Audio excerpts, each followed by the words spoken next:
excited and looking forward to the November election when fair and lawful cannabis will be on the ballot. So we turn them in, and I think they're going to get verified, and we're going to see that on the ballot in November. That's incredible. All right. That's now, very exciting. Carmel showed me a little piece, a snippet. Now, remember my first question to you was about lounges, right? Do you think it's possible, as long as there's no smoking, to still have some type of lounge atmosphere if the cannabis is delivered? If it's delivered, so let me just understand your question. You want to know if you could make a lounge, a public lounge that had cannabis delivered from elsewhere? Yes. Is that the question? Yes. Would that work? That is a good question. You stumped me right off the bat. I don't don't know. Well, I know that that's okay not to know. Can't allow it. It's better than you telling me no, Robert Porter. No, I mean, I love the idea. That is somewhere I've got 5 kids, and let me tell you, most of the nights I would love to head out to a place where I could be with friends and have that exact experience. So I think you're on to something great. It's a great idea. I know dispensaries cannot do that, but whether or not you could do that separately, I don't know. That's a good question. Because my idea is kind of like to have like an I Love San Bernardino lounge with a few small businesses in there, lounge atmosphere with cannabis delivered. Huh. Well, you know, I'm right now, as I'm talking to you, I'm also texting with one hand my attorney to ask him whether or not that is the case with this one. I truly don't know. I don't even know if this, I don't know the answer. Let's find out. I just wanted to know, I saw that you were on Facebook, and I just, I was at the last city council meeting where the city is going to now put another ordinance on the ballot, and I'm just wondering, are you prepared to battle with them so that we don't end up with their ordinance? Well, first of all, I think there's going to be likely 3 initiatives on the ballot, right? One from the city, they're going to try. We've already seen what kind of laws they craft. This particular one is illegal. I'm not sure that they're going to make this particular ordinance that they have right now is going to make it to the ballot because I've already challenged it in court. Good. It violates a lot of laws. Just because they are the city council doesn't mean that what they say is lawful. So this particular ordinance is illegal, and we're going to fight them on it. Oh, I'm so happy because I've been telling them that for since they started doing it, how illegal they are. And that $15,000 fee is kind of like a way to control people. It definitely is. I think there's a lot of different things that are illegal about it. Those fees are outrageous. One thing I would like to just make clear to everyone in the audience is that I am a property owner, and I don't just own industrial buildings in San Bernardino. I also own multifamily and houses and strip centers. I own retail stores. And so my goal for this, being a property owner, is to create laws that make San Bernardino a vibrant place where businesses want to locate, where companies want to move, and where employees want to be, and where people, moms and pops and retirees, and maybe you guys on the radio have great ideas for products, where you can reasonably start a business and grow an empire that employs people, that you can give back to the community. And with the current city ordinance, that's nearly impossible. Not a lot of moms with good pot brownie recipes or retirees who have products they want to bring on the market have an extra $15,000, $20,000 lying around just every year, and then non-refundable just in case. Oh, they don't like you anymore. Oh, right, they take the money and they don't give it back. Every year you got to deal with that, and that's not a way to grow a business. That every year you wonder, 12 months from now, will I be able to continue? The smirks, the smirks on Presico and Mayor's face after that 15,000 comment. The smirks told me that they knew that it was a poison pill.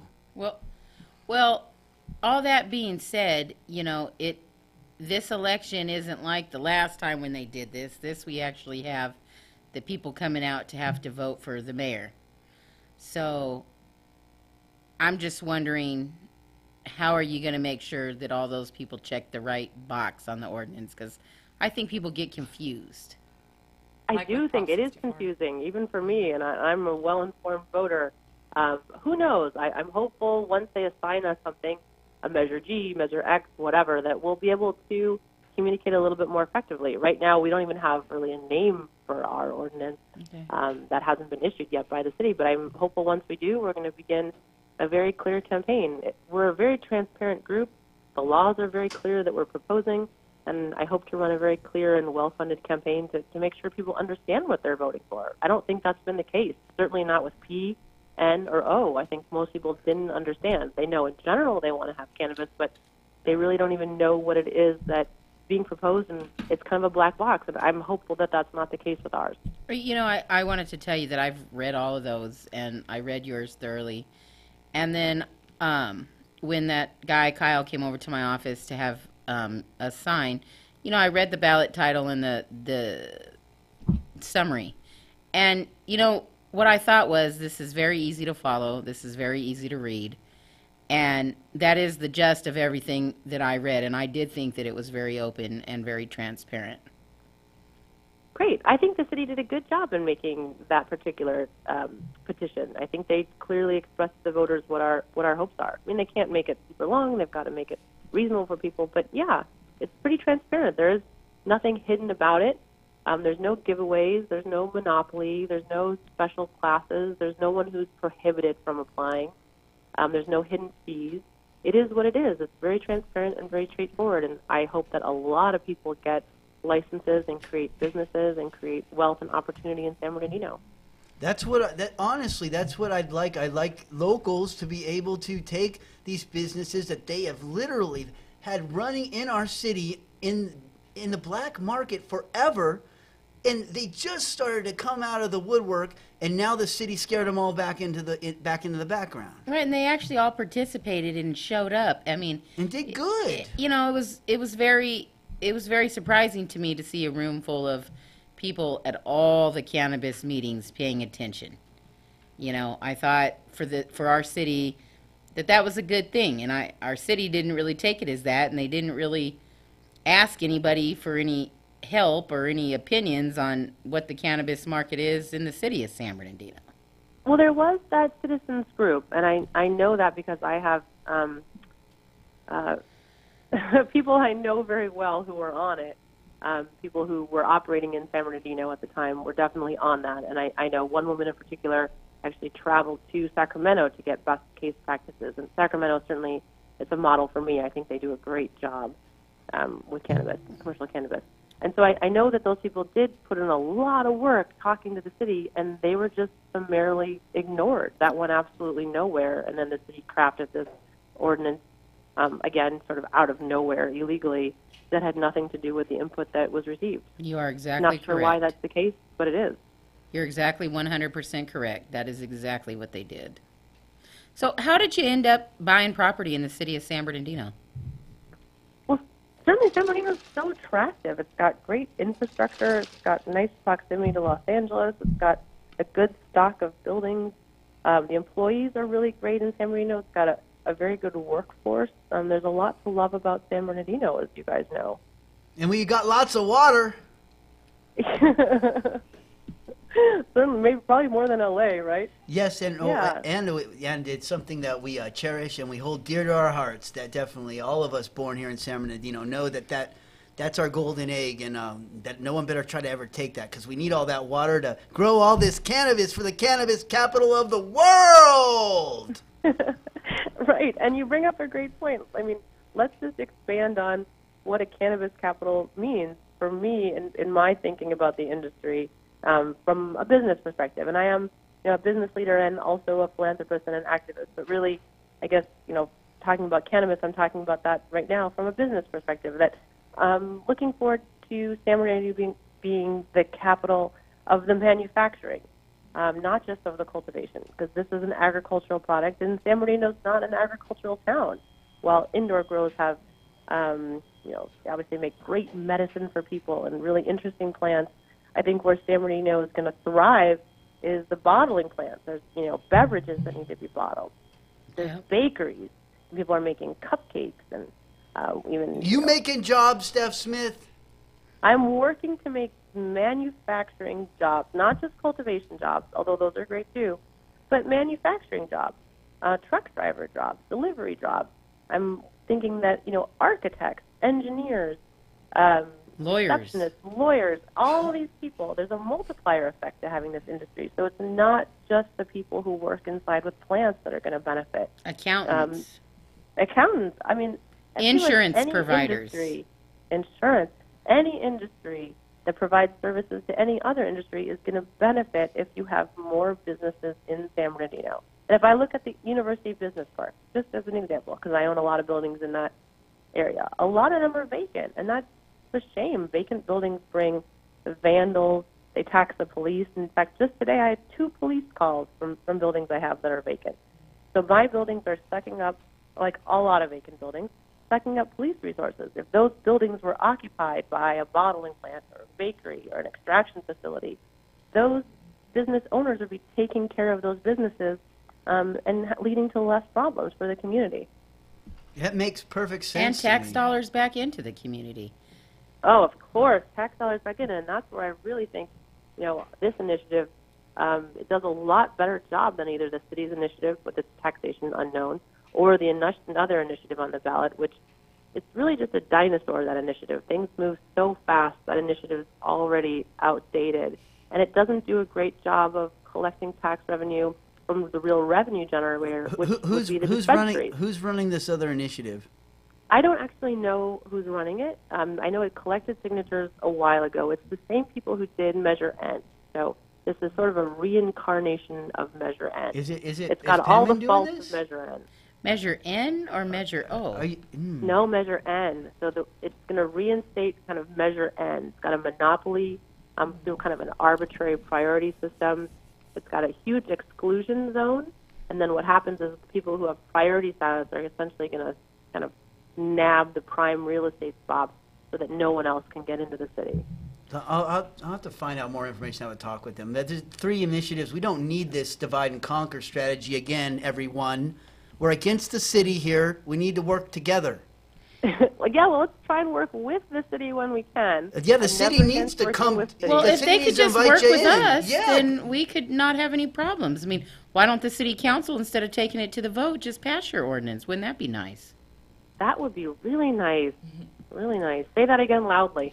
I said, why don't the city council just pass your ordinance and not even bother with their own? I mean, just work nice and everybody play nicely. Why don't you work with us, Mayor and Mr. Persico, instead of smirking at the fact that you're obstructing everything and making it easier? You are making it easier for these other cities around us to take advantage. And I'm going to tell you that I have friends in the marijuana industry, and my friend, he sat right across from me the other day at my desk, and he says to me, "Well, the hell with being legal. You be legal, and what do you get? You pay your taxes, you create jobs, and what do you get?" He says, "Man, you can't even pay your own bills, and you got your house in foreclosure." He says, "Why be legal?" I couldn't really argue with him. That's right. That's why we need your initiative so bad. Yeah, it is an exciting time. It's a tough time. I think we need to be forward-looking, not just about cannabis, but about San Bernardino as a whole. There are not a lot of new industries coming where San Bernardino could potentially get the lion's share of it. We're not going to get Amazon and Google and YouTube to relocate their headquarters and make this the next Silicon Valley. We're just not. But here's an industry where mom and pops can start their own industry, where big players can move in, that has the real estate, that has the roads, that has the proximity to Los Angeles, that hopefully with this initiative will have a solid taxation rate for long-term success. And most importantly, San Bernardino's got great workers who need good jobs.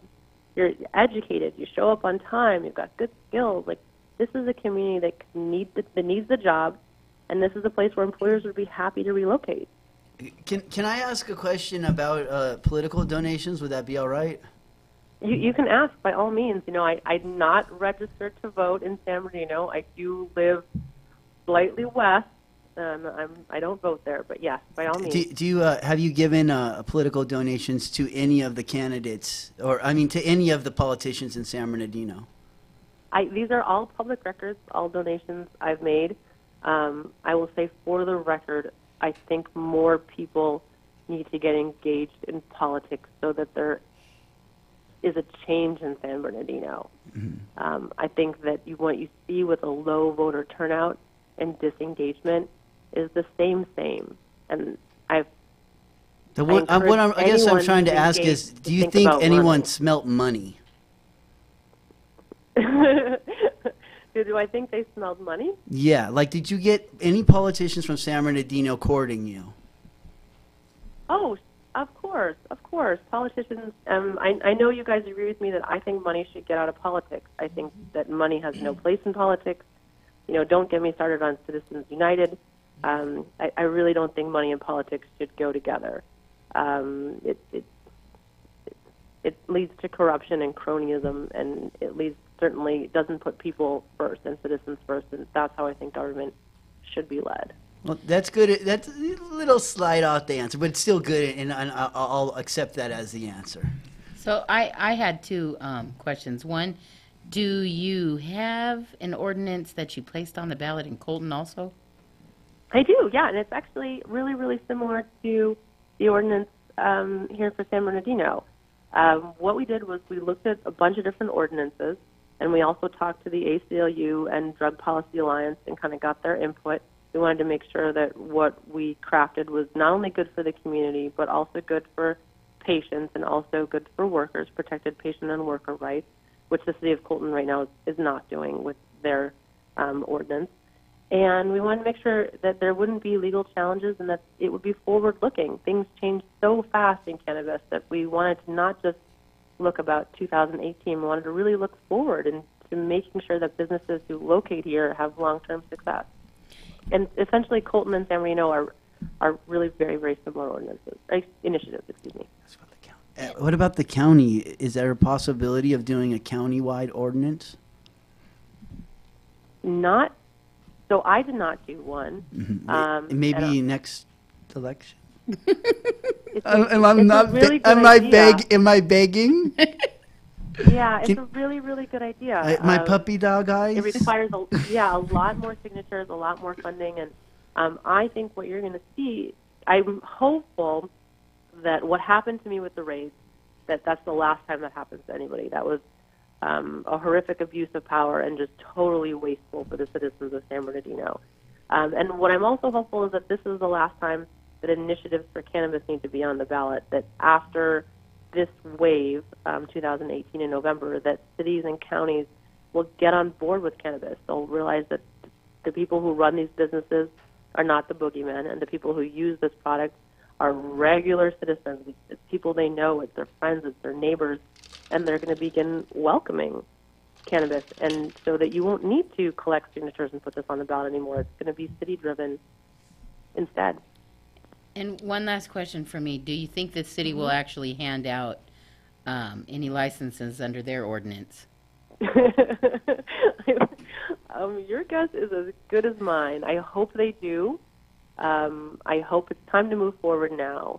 What I've told them is the city, in my talks with the people that I talk to, that we're reaching an inflection point in the industry where it used to be several years ago you had places like Adelanto that could have a $25 a foot tax because everyone in cannabis needed to locate somewhere. And now you see tax rates dropping and more communities, counties, and cities kind of opening up to cannabis. And we're very soon reaching an inflection point where I think the city of San Bernardino is going to begin inviting people, saying, hey, come on in. Yeah, hey, Aurora Cannabis, we have this facility. What can we do for you because you bring good jobs and good education and opportunities? You bring that to our city. How can we lure you here? That's the point where I have a question about Fontana. Well, Fontana has a very stringent indoor growing ordinance. How do you feel about that? And there's currently a lawsuit against that right now? I don't have anything to do with Fontana. Okay. I don't know much about Fontana. I do own property there, but I don't have anything to do with cannabis in Fontana, so I'm not real well informed. All right, so they might need your help. Everyone's like, Steph Smith, come help us. We need help in our cannabis realm, but we do appreciate everything you've been doing. Now, what can we do here at I Love San Bernardino to help your cause? You guys are already doing it. You've been doing this job, normalizing cannabis, talking about cannabis for so long now. I feel guys get an A+ on this. Well, I'm really, I'm well, hopeful there's a spot right here for a sponsorship from Steph Smith. I can put it up here. I can put it anywhere. Just let me I know. think someone else smells money. Hey man, we got to keep this show going. But just to be honest, Carmel Row does pay for every show straight out of her own pocket, so that's why sometimes I ask. I'm happy to contribute the cost of this show anytime we get to talk to people and voters in San Bernardino about what our goals are. It is so important, and I'm really hopeful. I'm hopeful to spur more voters to get registered. Although I don't live in San Bernardino, I do benefit from San Bernardino being vibrant, and certainly as part of just democracy, I'd like to see voter engagement improve. It was low for the last election, and whatever I can do to help you guys encourage people to register and get out and vote, I'm happy to do it. And when you're ready to do the sign campaign and all that stuff, that's one of my specialties. So just let me know. Yeah, let's get a hammer and Yeah, we will help you any way that we can. We just ran a mayoral campaign. We're ready. We're ready to take this all across the whole city. We'll get everyone to vote. Thank you, guys. Thank you so much. All right, Steph Smith. Well, thank you so much, and we're going to have you in here next time you come into town on a Monday. We'll definitely have you come. I'm really looking forward to it. Thank you guys so much, and thanks for the time. Hasta la vista. Anytime, give us a call. All right. Bye. Bye. Wow, that was incredible. That was a very smart interview. What did you think, Mr. Prince? Well, Steph Smith is obviously not just a landlord. She's interested in our city, in improving the general environment, and that's refreshing to hear. Yeah, I've never heard someone with vision for San Bernardino. I mean, how do we insert her as in city manager? Yeah, leave me out of bankruptcy in a whim. In a week, man. Yeah, woo. Them unfunded pension liabilities, man, they will be paid off. It was so refreshing speaking to someone who's intelligent and cares. Yeah. Well, that's what happens when you speak to mothers. Oh man. Exactly. You know? Wow, what a great interview. And what did you think of Ms. Coleman? That was very impressive. I want to read that ordinance. All right, did we get a caller, Blake? Caller. Hi, this is me, Luis. Hey, what's up, Luis? What are you doing, dude? We're right here at the Wildwood All-Star Game. We just want to give a shout-out to my little brother, Braden Williamson. Oh, right on, in the whole all-star crew over there at Wildwood. That's incredible. Thank you, team, for working hard and making it all the way to the all-star game. Oh, awesome. And also to Raymond Venegas. We want to give him out a shout-out, too. We'll give a shout-out to all that whole team and everything. Shout out to Raymond. Hey, thank you so much for participating in that kind of stuff, Luis. And give a little shout-out to your company. Okay, thank you very much, Robert. All right, are you out of here, or you want to say Yeah. what's your company again? Yes, oh, yes. And my company is Powerhouse Management, that we buy houses tax. If you guys want to call me, 626-344-3132. And he'll buy your houses. All right. Well, thank you, Luis, and congratulations to everyone over there at the Wildwood All-Star Game. Okay, awesome, Mr. Porter. Thank you. Asta. I had to have him call in because I think that's great. I mean, we need kids playing sports, and it seems like baseball may be the direction to go. Maybe basketball as well. It's just football is pretty rough on the brain, and it's scientifically proven that the brain gets pretty damaged when you play football. So Yeah, I This had has been a, a baseball town for a while, and we've got the Little League World Western Regional Oh, yeah. tournament coming up too. that's one of the biggest t-ball or Little League events ever, right? And it really puts us on the map. Yes. So I appreciate any youth sports, and if your team is doing well, call on in, or hit me up on I Love San Bernardino Facebook group, and we'll showcase them because the kids are our future, and if they get involved, then maybe they'll be more involved when they're adults and get their kids involved. And it will be a vicious cycle of love. That's what I'm hopefully setting up here. All right, so Ms. Coleman, I'm getting a little bit of feedback. Is it? Our echo. Yeah, an echo. Oh, there it is. Yeah, there you go, dude. Deborah Coleman, tell us a little. Last time we had you on here, you had an idea of getting like a motorhome and traveling the cannabis world. Yes. Now, did that occur? It did occur. It's, you know what, it was a big miracle from God here. I was driving through Mentone and saw a motorhome on the side of the road and made an offer, and they took it, and I have been living in an RV ever since. So, Well, you don't So live in the your goal- house? Huh? You don't live in your house? You moved? No. I rented it out. I rented it Oh. out. Yeah, so I'm just living in my RV. I'm traveling California, going to do a YouTube channel. Yay! That and sounds so going fun. to teach people how I survive without pharmaceutical drugs.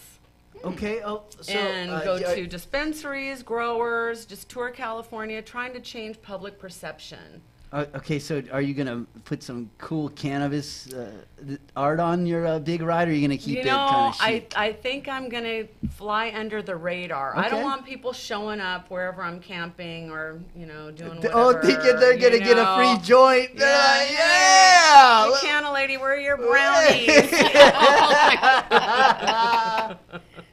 Well, that takes guts. So yeah. But I mean, look, for me, I'm going to be 59 in a few months. I don't want to get married again. I don't want to buy a house. I'm certainly not having any more children. So this is perfect for me. And I like that you rented out your other house. So if it doesn't work out, or whatever, you can always. No, I'm not going back. I am so happy. I don't even know what I'm doing right now, and I'm happy. All I right. drive it just smiling. That's what matters. That's what matters. Now, have you taken it to any campgrounds or anything, or? No, I did take it to Ukaipa Regional Park for Okay. a day just to, you know, experience the hookups for the first time. Oh, okay. How did that go? It's good. I got this. All right. all Yeah. right. I'm really Yeah. proud of you. Thank you. So very exciting. You said you were going to do it, and you did it. I did. All right. Now that could be any goal, team. Her goal is to live her cannabis dream, but your goal could be any business that you want. Right. And you don't have to work for the man. You can work for him and then make your own business, and eventually you may be the man in providing jobs. And there is no way I could have done this on pharmaceutical drugs. I'd forget where I was driving, who's, you know. Yeah, and you could be working for the woman too. Seriously. Yeah. So your YouTube channel, you should start it. I did. Oh, I started. I got to come up with a name. So come on, people, write me on Facebook, Deborah Coleman. Let's figure out a name for my YouTube. All right. And then Canna Lady Cruise in California. I'll help you get it out there. And, Canna Lady Cruiser. There we go. and you can always go live from I Love San Bernardino too if you wanted to. I got lots of Yeah, ideas. yeah. So that's incredible. And we also have in the house Mr. Tim Prince. What's up? Long Where's time. the canned applause? There you go. That's better. All right. Hey, you back there, Westwood? Did you hear those applause? All right. Yeah. Well, Tim Prince went to school at this Cardinal school, bird prep school, or something. Some school in San Bernardino with Cardinals or something. But they play band together, I believe, right? We were in the San Bernardino Big Red Machine together. With Mr. Tillman, right? Yes. And Mr. Arrow, Dan Arrow. Man, That's right. shoot, We had quite a crop. some local San Bernardinans that are heavily involved. And then even though Mr. Arrow's hiding over in Arizona, he still gets involved on the page here or there.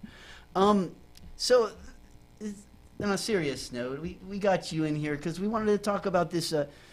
I didn't really realize how important this discussion was. When I showed up at the meeting last Wednesday, I noticed that they had put 3 major issues on one single meeting, and they filled it up to the brim. And I'm like, this is super weird. What's going on? And then they were late. So I knew, like, if they're late and they filled it up to the brim, there's something seriously going on. And it couldn't have been cannabis. To me, it was just they've already sunk most of that possibility. So it's like it's not even that big of a deal. They've literally obstructed it to death. And then the community center, I kind of knew they were going to give them a new temporary. And then so I was like, So then with the animal shelter, they don't want to touch that with a 10-foot pole. Right? They wanted to wait till way after the election. In fact, Valdivia put another 6 months. So like right No, when it's he Henry. or another 6 months, right? So they don't have to deal with it until they're fully in whatever it is for the election. And that's why I'm telling everyone who's involved with the animal shelter, keep going. Make this an issue. You can't stop. Don't rely on me to get your stuff out. You get them. You doing the best, incredible job. You had them running scared, and they did use you politically at the last meeting. Now, I assumed that they would cut you off at 1 hour, but I didn't realize that they were using you as like political, like to egg on Valdivia and the mayor. They're using it as a political mayoral thing. I could see it in their eyes. They're like they wanted to hear you guys speaking, and then give you something at the end so you'll vote for them. Right? So they're hoping they'll get all those votes. So that's why the jockeying between the two, but it wasn't, it's big. I still couldn't think that was a main reason why they would be late to the meeting, right? So then I'm like, Then it came up. I went home. I was tired, man. This you got that, engineer? That was a public hearing at the end. All right. So basically I was like, what's going on here? But I went home and I turned on TV, and was watching what was going on, and I'm like, what is this? It was a serious issue. I mean, there was no smiles. They were super serious. You got Nickel talking his butt off about it. He's scared, doesn't know how to vote. And I'm like, what? This is a serious issue. So what the main thing is whether we have an in-house city attorney that is in charge of all the other attorneys, or we have a city manager that is in charge of all the attorneys, including the city attorney. Is that the two models they're throwing at us, right, Mr. Prince? Just to kind of unpack where we used to be as a city, the city used to elect the city attorney before Mayor Davis and company changed the charter. And as part of that, you can see that there were opportunities for the council to go around the elected city attorney and seek an outside opinion. So they were trying to circumvent the elected city attorney. And so the council, before the charter change, passed an ordinance, I think in 1984, that said, in order to hire an outside attorney, there has to be a need. It can't just be the council doesn't like the people's attorney's opinion and wants a different one for their purposes. There had to be a need for it. The city attorney doesn't have the experience, it's a specialized question, or there's a conflict of interest, etc. So this ordinance was in place before Wednesday that said the city attorney should be consulted and should say that he can't perform this service, therefore the city council can go outside. So the city manager thought there was an urgent need to repeal that because Gary Sines says that he doesn't have the backup to be able to handle all the city's legal business because his entire staff, with one exception, they rolled, right? left him. Yeah. Because the city council was clearly going to outsource the city attorney job. And just to give them some props, they didn't, at least the ones I talked to, didn't want to go. They didn't want to leave. And on Friday, I had talked to Stephen Graham, and he's actually now going to stay until July 6th. Well, that's nice. He's a I love. And he's very sad. He's a good dude, man. He was very sad because he really liked his career with the city. And he told me, he said, I Love San Bernardino is one of the best groups out there, and kind of my heart after that, kind of my heart. So what do you think? So the council has been wrestling with this idea that they want to control the legal opinions. They want to be able to say, if you get paid, you better give us opinions that we like. That just seems like more corruption, Tim. I mean, right? that doesn't make sense. Ideally, an attorney shouldn't be paid by either side. Ideally, an attorney should say, this is the law, these are your options, and I will be objective. And if but you the break city the law, doesn't want there are objective. consequences. Yeah. The city council wants, how can we get away with doing what we want to do and not have anybody blowing the whistle on us? Because let's face it, you can't bring a lawsuit to challenge everything the city council does, so they can get away with a lot of stuff if nobody blows the whistle on them. And it's hard to find somebody to sue the city. Yeah, I mean, It's a financial proposition to sue the city because the city even has if you $100 million contact budget and a lot of resources, and you they can throw those contact at you. people to try to go after them, and that, it doesn't mean they have the resources like the ACLU or whatever. They may not have the resources to go after every single It would've city happened council already. doing It would've nasty happened things. already. So, what some people think, and what San Bernardino's history proved for 100 years, is usually the best way to do it is to let the public elect the attorney, and that way the attorney is directly responsible to the public. The attorney's paid by the public, so you eliminate a potential source of corruption. Matter of fact, you can avoid a lot of corruption in the other departments of the city by having that check. But the city council wants no part of that. They want to have a firm that knows anytime they anger the city council and don't give them what they want, and i.e. follow the law, they can be fired. Or their perception of the law. And they want an attorney who's afraid to tell the truth, who says just what the council wants to hear. So this would be like so who would stand to gain the most if they did choose an outside firm versus an in-house city? Well, let's see. Even without any publicity, they got 10 bids from firms that would like to provide those services. Why? Do you think it's because they want to just do good for the community? It's a huge piggy bank and Or it do you never think ends. maybe they hire junior attorneys, pay them a low wage, charge the city $200 an hour, and make a nice profit? That's the game. And in perpetuity, basically. Yeah. Our staff attorneys were, by and large, even through the different city attorneys, have been very good. They've been competent, and they have not milked the city excessively. I think under Gary Sines, the staff could have been doing a lot more. They could have handled some of the litigation, et cetera. But still, they were good people, and they did, by and large, good work. And now they're all disappearing because we're eliminating that position. Yeah, and now we're going to have a group of firm partners making profit on whoever provides our legal services. So, do you see that the city would ever change back the charter? Do you see that ever? I do. I think the reason why John Valdivia garnered the most votes, and by the way, I don't know if you've discussed it, but 72% of the city's voters voted against the incumbent. I don't remember that ever happening. Wow. That's an amazing fact. The incumbent has all the advantages, and Kerry Davis couldn't. Wow. They usually get more than 28% of the They vote. usually get 40 at least. Oh yeah. Well, you'd expect the incumbent most of the time is going to get more than 50%, and there shouldn't even be a runoff. But John Valdivia did a real heck of a job with that advertising and online, and I mean, real good. But the reason, I think, beyond that, I mean, obviously he had plenty of money, but so did Kerry Davis. I think the reason is people are hungry for change.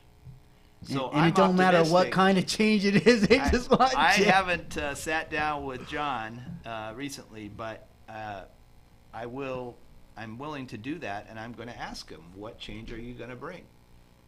I think we're in a situation where it's hard to make an argument that some change wouldn't be good change. I mean, it's so bad, it's hard to imagine a worse city right now.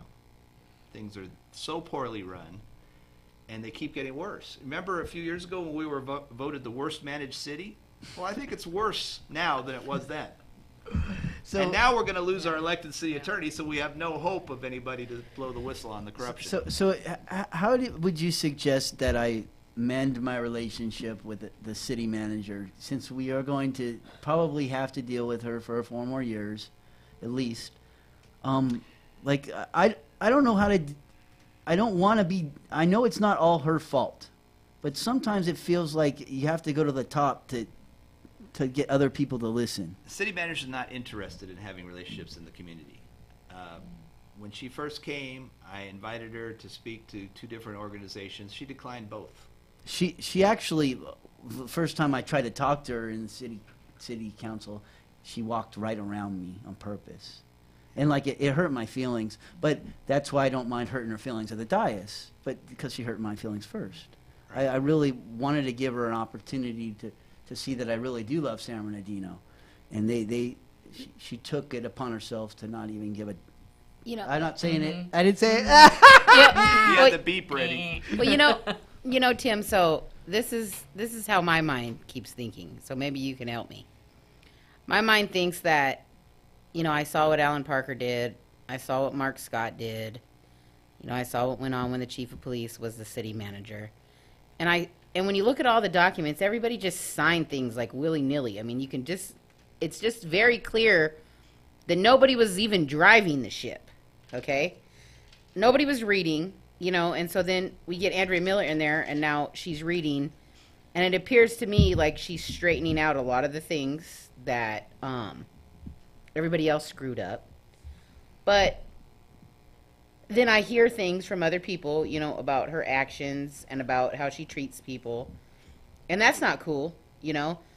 But I'm just, you know, with the mayor that doesn't have any vision, and it seems to me like the city council, although they're all smart people, there's really nobody leading the ship because, see, they're supposed to tell her what to do, but I watch her day in and day out tell them what to do. So I'm sitting here confused in my own mind, you know, and I'm pretty smart, on, you know, well, what would happen if she was gone? I mean, are we going to go back to just the worst, or, I mean, at least are they trying to put our records together? Because it seems to me like she's putting the records together. We all might not be happy about what's going on. But it seems like... I thought we were going to hire Steph Smith. I mean, no, but I'm just saying. I mean, I just do you understand what I'm saying? It just seems like when I at least read what they've signed, it seems like it's very well prepared and at least somebody thought about it rather than, hey, all this other things that there was no consequences, even though there really were, like giving away our property taxes in our fire department. I don't know how much comes from her, though. She has so much outside help from out of town. All these out-of-town consultants, and then Greg Devereaux is the figure in the background, and so I don't know how much original product we're getting from Andrew. Okay. What's his history? Okay. Like, why is he systematically going through each department and finding where the waste is or who should be cut, either or? Did he do that in the county? Well, we have a very weak city manager. So she's not doing her job effectively, which is why we've seen no progress whatsoever under the Davis administration. Our city's worse off. So Greg Devereaux, to Andrea's credit, she knows that she's not capable. She knows that she can't make the tough decisions, whether it's lack of experience, lack of judgment, or something else. So Greg, I mean, it's hard to find something fault else. with him. He knows how to get stuff done. You mean it like emboldened or So you're telling me she doesn't even think for herself. So none of these things that are happening are by her direction. Or could they have something on her to keep her in line? Is that possible too? No, because this seriously happens in the game. Where as soon as Mr. Barrios got pulled over and called the police chief in the middle of the night, that thing. As soon as he did that, he lost all his power.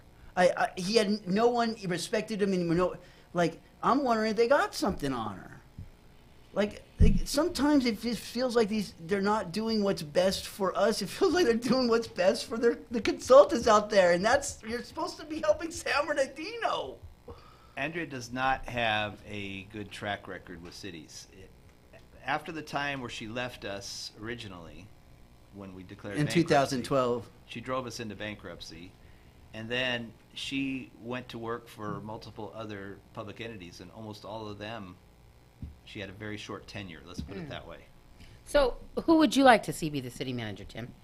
I'd like to see us recruit our own Greg Devereaux quality person who's maybe young and hungry. I'll borrow that from John Valdivia. Youth would be nice. Yeah, Yes.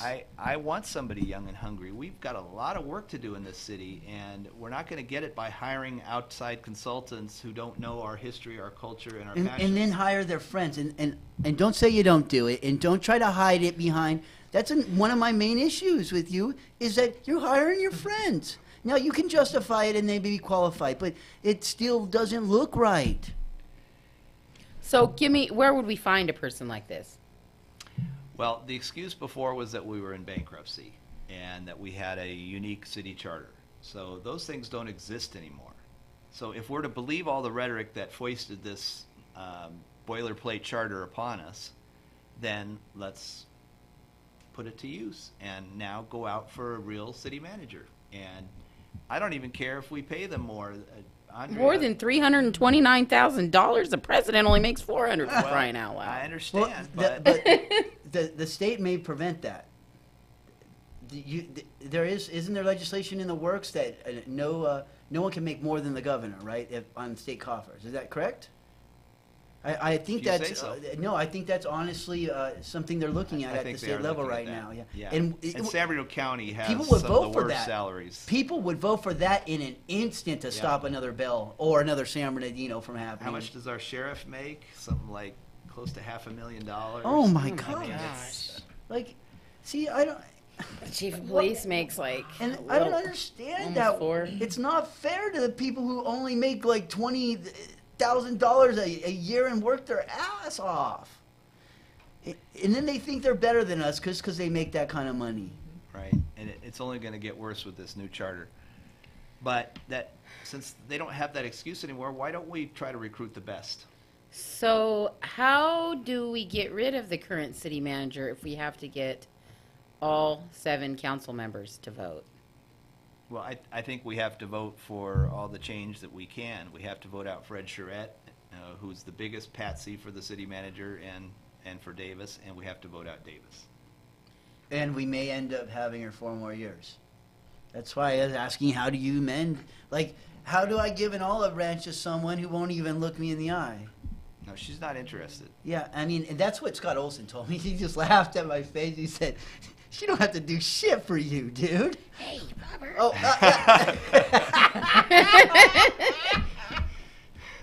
that's just He meant to say shaving cream. yeah. Shih Tzu. That's just a dog, man. But I want her to feel like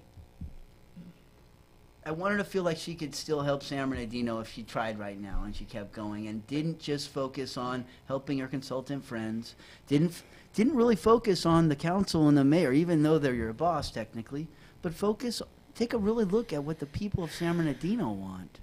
See what we want. You know, no one would question you taking that old carousel and putting it in a park and putting a security guard next to it and charging $1 a They already person. sold it. No one would have questioned that from you. But the fact that you sold our carousel is something that they'll never let you down. And I can forgive you for that, but a lot of people won't. They'll never forgive you. Is he looking at a little city manager doll? He keeps talking to the city manager. I'm just like, I'm being honest with her because they're really trying to corner me, Mr. Prince. Yeah. They want my endorsement for My Left San Bernardino. And they all do. And I don't know what to do.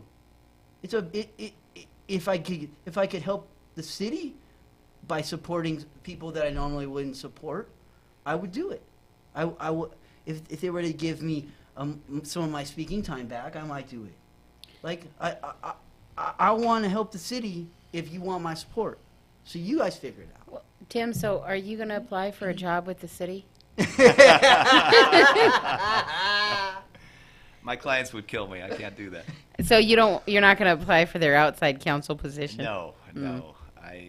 I'm interested in trying to help the city from a public and political context. I'm not looking to make any profit off the city. I've given a whole bunch of my time and life to this city, and I thought we were making some progress, and now they've pretty much taken it all away, but I'm still in the fight. I have a question about the former city attorney, Penman.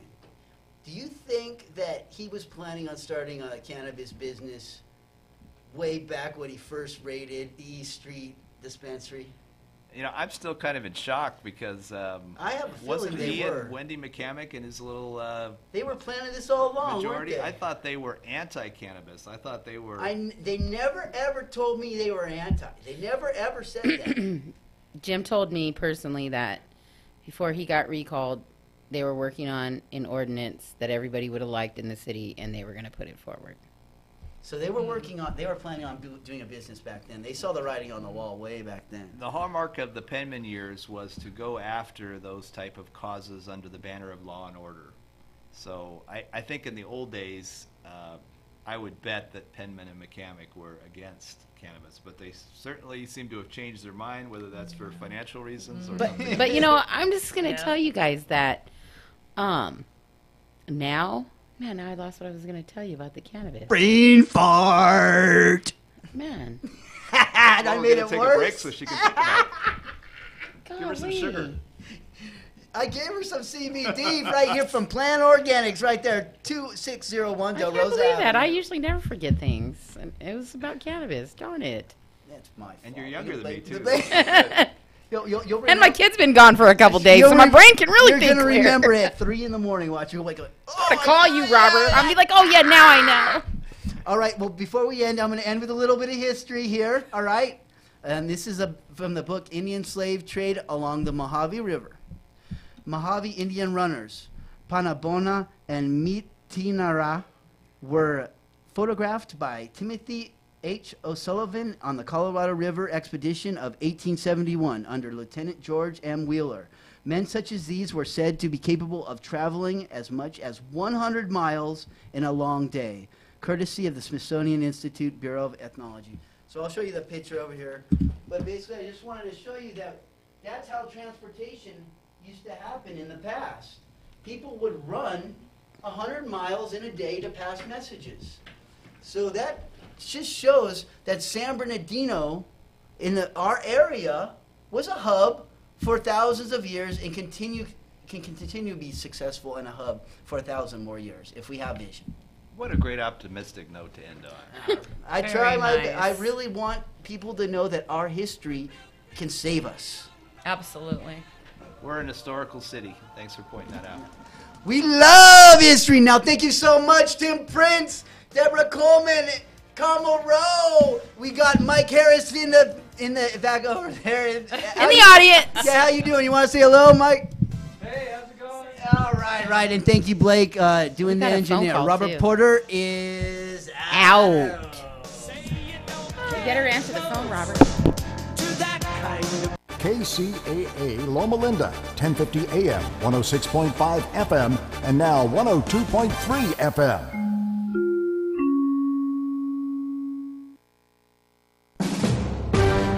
NBC News Radio, I'm Brian Shook. President Trump is sticking by his tweet saying he'd rather have people entering the country illegally immediately deported than have them face a judge. We want to tell people, I'm sorry, you're coming into the country illegally. We don't want you in the country. That's it. It's now over. During a rally in West Columbia, South Carolina, Trump remarked that his advisors have said 5,000 new judges are needed to process the immigrants crossing the border. Trump indicated that he thought it was unneeded and that he'd rather have ICE and Border Patrol agents handle the problem. The president said he's pleased with the executive order he signed barring authorities from separating children and their migrant parents. Earlier at the White House, Trump stressed that he wants children to remain with their families. He also called current immigration policies disastrous. Congresswoman Maxine Waters is responding to claims that she called for people to harm Trump supporters. Waters says the claim is a complete lie. The California Democrat told supporters over the weekend that they should remind Trump staffers and officials that they're not welcome anywhere.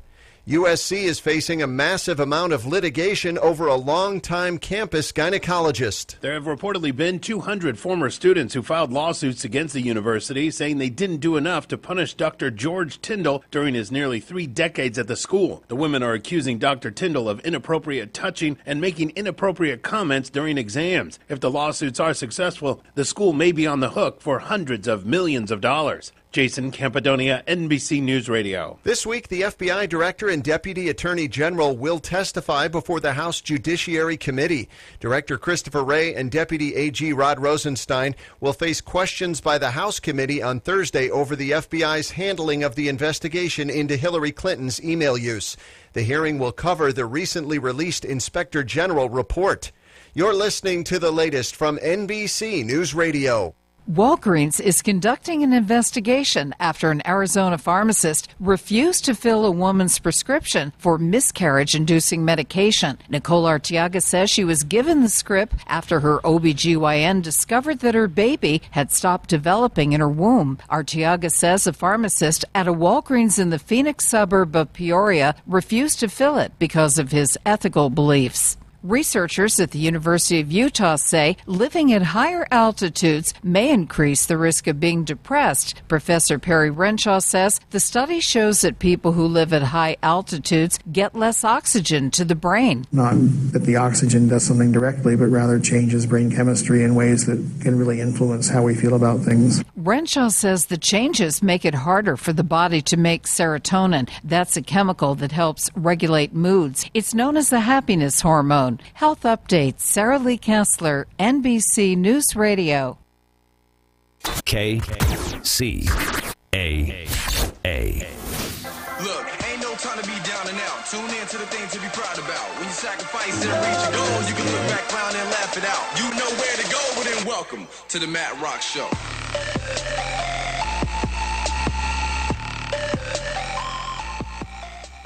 What's up, everybody? Welcome to the Matt Rock Show. We are here live in the studio. We want to give a shout out to everybody that's listening live on the radio. 1050 AM, 106.5 FM, and now 102.3 FM. Or if you're listening live on KCAAradio.com. If you're also watching live, yes, you can watch the